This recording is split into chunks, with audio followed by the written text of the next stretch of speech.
Buster Posey, after Giants sink to worst record in major leagues. Disappointing is probably not strong enough. Buster Posey hopped out of his crouch in pain after a foul tip wrapped him on the right knuckle Tuesday night. He walked off the field in the 8th inning and into the back room with the big and scary medical equipment. X-rays negative, Giants manager Bruce Bochy said. So that's good news. In this ash heap of a season, you'd trumpet any good news you get. Try finding something else to amplify on a night when the Giants lost 9-6 to the Rockies, remained winless in 9 games at Coors Field this year, found themselves back on pace to lose 100 games for just the second time in franchise history, and with a .383 winning percentage, officially dipped below the Phillies for the worst record in the major leagues. The final out was futility squared. Pablo Sandoval popped up to left field and matched Johnnie LeMaster's franchise record of 37 consecutive hitless at-bats. Sandoval would not speak with reporters.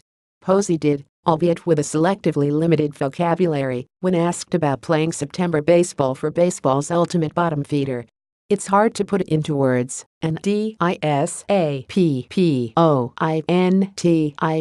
is probably not strong enough, Posey said. But I'll leave it at that.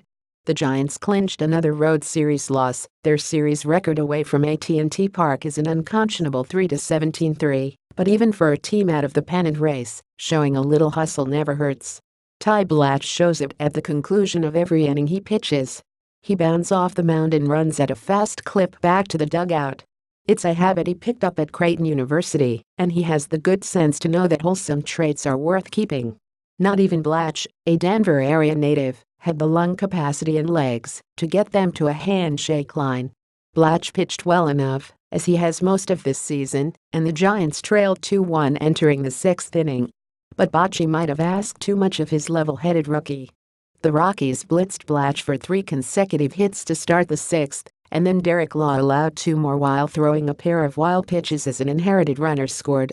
By the time the inning ended, the Rockies had scored 4 runs, while sending 3 doubles to gaps that appear even larger given the Giants' limited outfield range here, one of the biggest reasons they have been non-competitive in most of their road games against a division rival.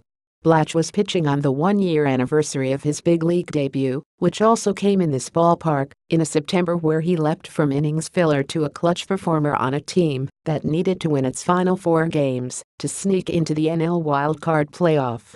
Blatch acquitted himself so well down the stretch that he won himself a spot on the postseason roster and a firm place in the team's plans for the following year. Now at the end of it, the overall numbers, 8-12, 4.81 ERA and 24 starts, tend to obscure his contribution and positive presence. He's been able to make adjustments, and he understands he'll have to constantly do that throughout his career, Posey said. He prepares as well as anybody. I always appreciate when pitchers do their homework, said Blatch. I look at every day here as a blessing.